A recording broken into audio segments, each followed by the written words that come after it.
రాష్ట్రంలో శాంతి భద్రతలు కాపాడాలి, క్రిమినల్ యాక్టివిటీస్ తగ్గించేందుకు తీవ్రంగా ప్రయత్నం చేయవలసినటువంటి డిపార్ట్మెంట్ రాజకీయంగా ప్రత్యర్థుల మీద కక్ష తీర్చుకోవడానికి ఈ కూటమి ప్రభుత్వం ఉపయోగించుకుంటూ ఉంది. మీరు లేటెస్ట్గా చూసినట్లయితే సరే రాజకీయంగా స్కాములని లేదా మరొకటని వైఎస్ఆర్ కాంగ్రెస్ పార్టీకి చెందినటువంటి నాయకుల మీద కేసులు పెడుతున్నారు, లోపల పెడుతున్నారు, బెయిల్ మీద బయటకు వస్తున్నారు. ఇది ఒక పర్వంగా సాగుతూ ఉంది.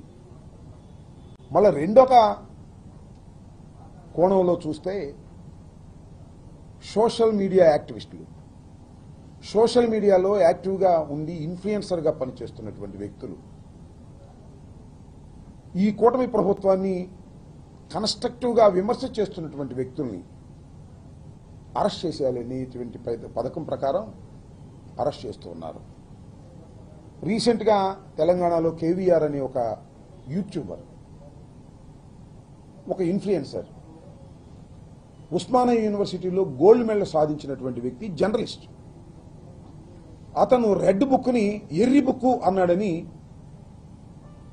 దాన్ని వక్రీకరించి ఎర్రి బుక్ అని లేదు, ఆ ఎర్రి బుక్ బదులు ఒక బూతు పదం పెట్టి కేసు పెట్టారు. పెద్ద పోలీసు బలగాలతో వెళ్లి ప్రొసీజర్ ఫాలో అవ్వకుండా ఆయన అరెస్ట్ చేసి తీసుకొచ్చారు.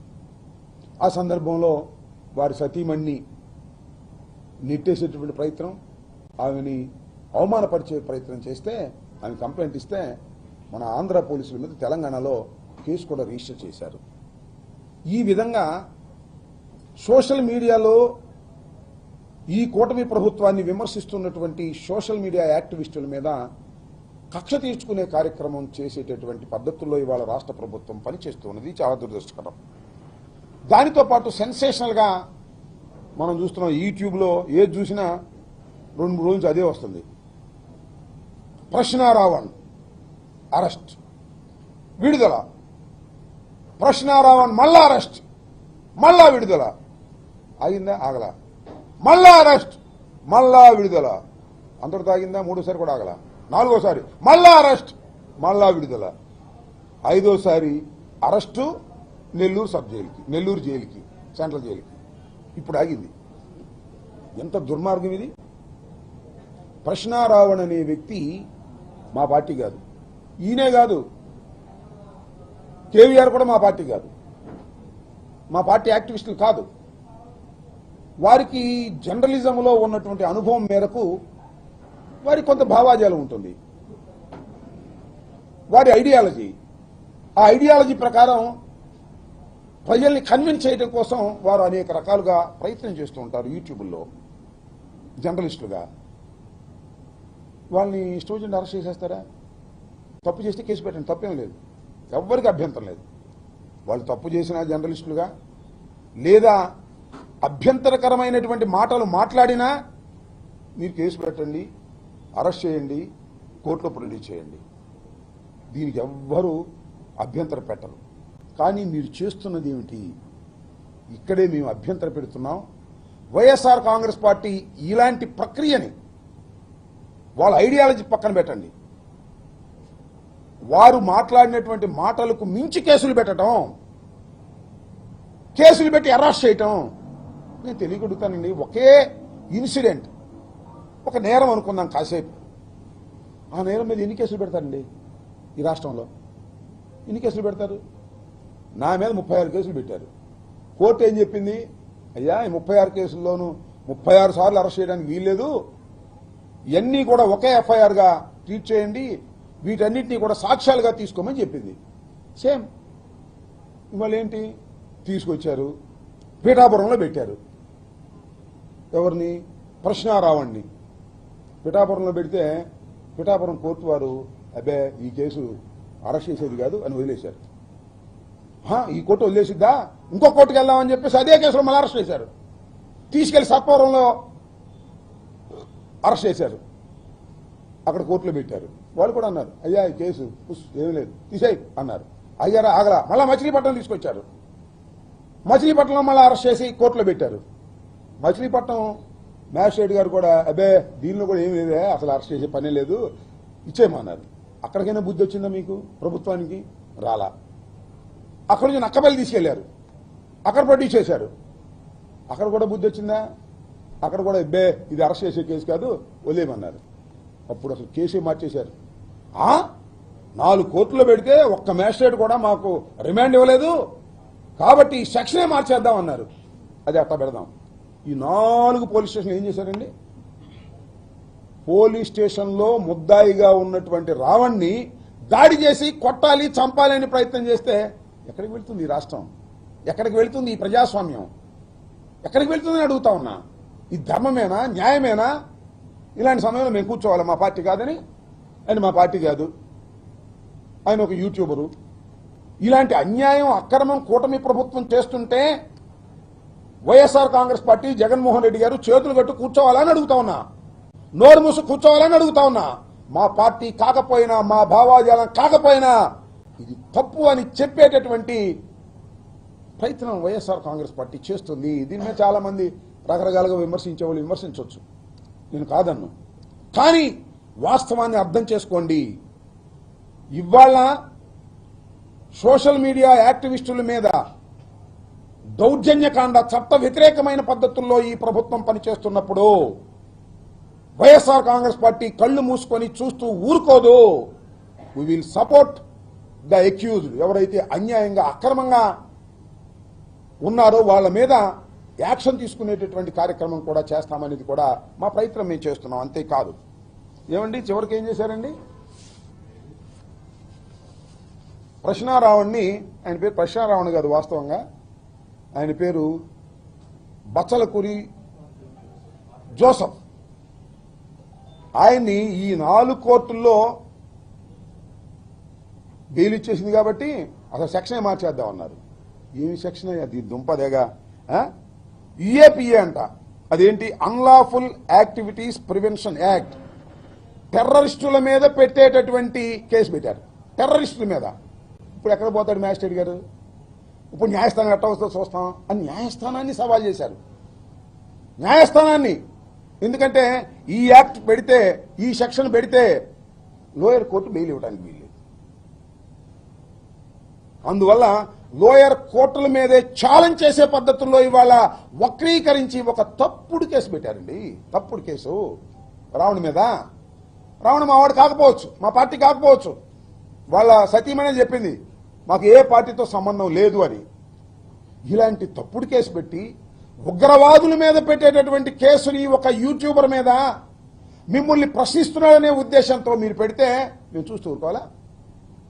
వైఎస్ఆర్ కాంగ్రెస్ పార్టీ ఈ తప్పును తప్పు అనకూడదా? తప్పును తప్పు అంటాం. అతనుకు అన్యాయంగా కేసులు పెడుతున్నారు కాబట్టి మా వైపు నుంచి కోరితే లీగల్ యాక్షన్, లీగల్ సపోర్ట్ కూడా చేస్తామని జగన్మోహన్ రెడ్డి గారు చెప్పడం జరిగిందని మనం చూస్తున్నాం. కాబట్టి ఇవాళ ఒకసారి చూసినట్లయితే మీరు, కేవీఆర్ మా పార్టీ కాదు, రావణ్ మా పార్టీ కాదు, చచ్చిపోయి బూడిదైపోయినటువంటి సాయికృష్ణ మా పార్టీ కాదండి. ఆయన జనసేన. అంతేకాదు పేరుపోగు క్రాంతి కుమార్ మా పార్టీ కాదండి, ఆత్మహత్య చేసుకున్నాడు. పోలీస్ హెరాస్మెంట్కి భరించలేక ఆత్మహత్య చేసుకున్నాడు. అతను మా పార్టీ కాదు, తెలుగుదేశం. తెలుగుదేశం రావాలి రావాలి రావాలి అని, చంద్రబాబు ముఖ్యమంత్రి కావాలి కావాలి అని దేశమంతా తిరిగాడు నాన్న. మా పార్టీ కాదు. ఇటు వదిలేస్తామా? మానవ హక్కులు అరించిపోతున్నప్పుడు, పోలీసు యంత్రాంగం దుష్ట ప్రయత్నం చేస్తున్నప్పుడు, ప్రభుత్వం చేతిలో కీలుబొమ్మల్లాగా పోలీసులు వ్యవహరించి ఏ కేసు పెడితే ఆ కేసు పెట్టేసే కార్యక్రమం చేస్తున్నప్పుడు, బాధితుల్ని ముద్దాయిలు చేస్తున్నప్పుడు వైఎస్ఆర్ కాంగ్రెస్ పార్టీ చూస్తూ ఊరుకోదు. వారికి రక్షణగా వస్తుంది. అతను తెలుగుదేశం కావచ్చు, అతను జనసేన కావచ్చు, అతను ఏ పార్టీకి చెందినవాడు కావచ్చు, ఒక అన్యాయం సమాజంలో జరుగుతున్నప్పుడు వెలుగెత్తి చాటవలసినటువంటి బాధ్యత 5 సంవత్సరాలు ఈ రాష్ట్రాన్ని పరిపాలించినటువంటి ఒక రాజకీయ పార్టీగా, 40% ఓన్ బ్యాంక్ కలిగినటువంటి రాజకీయ పార్టీగా, ఒక చైతన్యవంతమైన రాజకీయ పార్టీగా ఖచ్చితంగా ఈ తప్పుల్ని ఖండించడానికి ప్రయత్నం చేస్తుంది ఇవాళ రావణ విషయంలో కూడా అన్యాయంగా అక్రమంగా ఎక్సెస్ యాక్షన్ చేస్తున్నారు. కేసు పెట్టండి, తప్పులేదు. కేసు పెట్టండి, కోర్టు ప్రొడ్యూస్ చేయండి, బెయిల్ ఇచ్చేస్తే పంపించేయండి, మళ్ళీ వాయిదాలు పిలవండి. అట్ట కాదంట, కేసు మీద కేసు, కేసు మీద కేసు, కేసు మీద కేసు, కేసు మీద కేసు. చివరికి ఇప్పుడు ఎక్కడ చల్లబడ్డారంటే రావణ్ణి నెల్లూరు సెంట్రల్ జైలుకి పంపించిన తర్వాత అమ్మాయ ఇక చంద్రబాబు నాయుడు గారు, లోకేష్ గారు అప్పుడు నిద్రపెట్టినట్టుంది. ఎన్నాళ్ళు పెడతారయ్యా, నాకు అర్థం కాలేదు. ఎన్నాళ్ళు పెడతారు రావణ్ణి? తప్పుడు కేసులు పెట్టి జీవితాంతం లోపల పెడతారా? బయటికి రాడా? ఎంత ప్రాముఖ్యత ఇచ్చారు? సమస్యలు ఎన్నున్నాయి ఈ రాష్ట్రంలో. ఈ సమస్యలన్నీ వదిలేసి రావణు, కేవీఆర్ ఇలాంటి సోషల్ మీడియా యాక్టివిస్టుల్ని కట్టడి చేసే కార్యక్రమం నేను తెలియకొడుతానండి. చంద్రబాబు నాయుడు గారు, లోకేష్ గారు, పవన్ కళ్యాణ్ గారు, ఆయన ఎవరండి? కిరాకార్పిన. ఇప్పుడు చూసారా మీరు ఇన్ని బూతులు మాట్లాడతాడు? సీమరాజు ఎన్ని బూతులు మాట చూశారుగా. వాళ్ళనేమో మీరు పెట్టుబడి పెట్టి మాట్లాడిస్తారు, వాళ్ళ మీద యాక్షన్ తీసుకోరు. నేను కంప్లైంట్ ఇచ్చా కిరాకార్పి మీదను సీమరాజు మీద, మీకు గుర్తుందో లేదో. పోలీసు వాళ్ళు మీరు చేయమన్నారు, రీచ్ చేయమన్నారు. తర్వాత కోర్టుకు వెళ్ళా, కోర్టు వారి ముట్టికెళ్ళేసిన తర్వాత రిజిస్టర్ చేశారు. యాక్షన్ తీసుకోరు. అదే కేవీ రెడ్డో, ప్రశ్నారావణ అయితే 500 మంది పోలీసులు వెళ్ళిపోతారు మీ దుంపదగా. అంటే మమ్మల్ని తిట్టేటటువంటి యూట్యూబులు, మమ్మల్ని దూషించేటటువంటి యూట్యూబర్లని మీరు పెంచి పోషించి మిమ్మల్ని విమర్శిస్తే మాత్రం వాళ్ళకి ఇదిగో యుఏపిఏ యాక్ట్ అంత భయంకరమైన యాక్టులు పెట్టి మీరు వేధించాలి అని, అణచాలని మీరు ప్రయత్నం చేస్తున్నారంటే మీరు గుర్తుపెట్టుకోండి చంద్రబాబు నాయుడు గారు, మీ గొయ్య మీరు తవ్వుకుంటున్నారయ్యా, మీ గొయ్య మీరు తవ్వుకుంటున్నారు. ప్రశ్నారావణ నిండదా కొంతమందికే తెలుసు, మన దేశం అంతా తెలుసు, రాష్ట్రం అంతా తెలుసు. ఏ టీవీ చూసినా ప్రశ్నారావణకి వ్యతిరేకమో అనుకూలమో మోస్ట్ పాపులర్ క్యాండిడేట్ చేశారు మీరు. కేవీ రెడ్డి కూడా అంతే, ఏదో ఒక యూట్యూబ్ ఛానల్ చేసుకుంటున్నాడు. రెడ్ బుక్ని ఎర్రి బుక్ అన్నాడంట. ఆ బుక్ దగ్గర ఏదో పదం పెట్టారు, పూ అనే పదం పెట్టి అన్నాడని చెప్పి రాసి పారేశారు, ఎఫ్ఐఆర్ రిజిస్టర్ చేశారు, తీసుకొచ్చారు, లోపల పెట్టారు. మీ గొయ్య మీరు తవ్వుకుంటున్నారు. ఎంత చెట్టుకు అంత గాలిలాగా, ఎంత క్రైమ్కి అంతే కేసు ఉండాలి. ఇది ఎక్కడ కేసులే బాబు, నాకు తెలియకూడదని. ఇంతంత కేసులు పెడితే సమాజం మిమ్మల్ని అంగీకరిస్తుందా చెప్పమని ఈ సందర్భంగా నేను మనవి చేస్తున్నాను. అన్నిటికన్నా మించి ఏంటంటే పోలీస్ స్టేషన్ ఉంటే పార్టీలో వెళ్ళిపోతారండి, మాకు అప్పచెప్పమంటున్నారు. పోలీస్ స్టేషన్లో రావణ్ ఉంటే మాకు అప్పచెప్పన్నారు, సంగతి తెలుస్తా ఉంటున్నారు. ఇంకా ఏం పోలీసులు అప్పచెప్పలా, పోలీసులు కూడా నెట్టేశారు, అది వేరే అంశం. ఈ 4 పోలీస్ స్టేషన్ల మీద పోలీసుల సహకారంతో చంద్రబాబు నాయుడు గారు, పవన్ కళ్యాణ్ గారు ప్రోద్బలంతో దాడులు చేస్తారు, లాక్కొచ్చి కొడతామంటారు, పోలీసులు చూస్తూ ఊరుకుంటారు, కేసులు పెట్టరు. ఇది ఒక దుర్మార్గమైనటువంటి పద్ధతుల్లో జరుగుతూ ఉంది. సాయికృష్ణ లాకప్ డెత్లో కూడా దీన్ని డైవర్ట్ చేయడం కోసం రకరకాల టాక్టిక్స్లు ఉపయోగిస్తుంది ప్రభుత్వం. నేను ఒకటే చెప్తున్నాను, పోలీసు వారు ఎక్సెస్గా ప్రవర్తిస్తున్నారు, తప్పుడు కేసులు పెడుతున్నారు, అన్యాయంగా వ్యవహరిస్తున్నారు.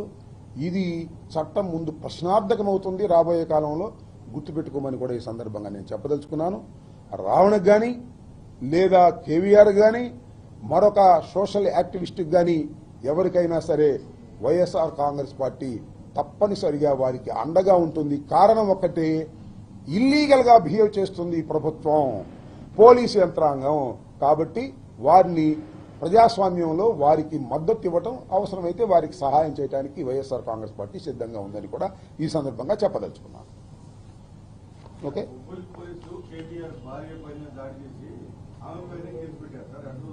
వాళ్ళ మీద కూడా కేసు పెట్టారు కదా. ఇప్పుడు కేవీఆర్ భార్య మీద దాడి చేస్తారు, కేవీఆర్ భార్య మీదే కేసు పెడతారు. నా మీద దాడి చేస్తారు, నా మీదే కేసు పెడతారు. మీరు జగన్మోహన్ రెడ్డి గారు మనం చెప్పాడు, బాధితులే నిందితులు. ఎవరైతే పోలీసులకు బాధితులుగా ఉంటారో వాళ్ళే నిందితులు చేసేస్తారు. మీకు ఇంకోటి కూడా చెప్తున్నా, జనవరి 31వ తారీఖున మా ఇంటి మీద దాడి చేశారు.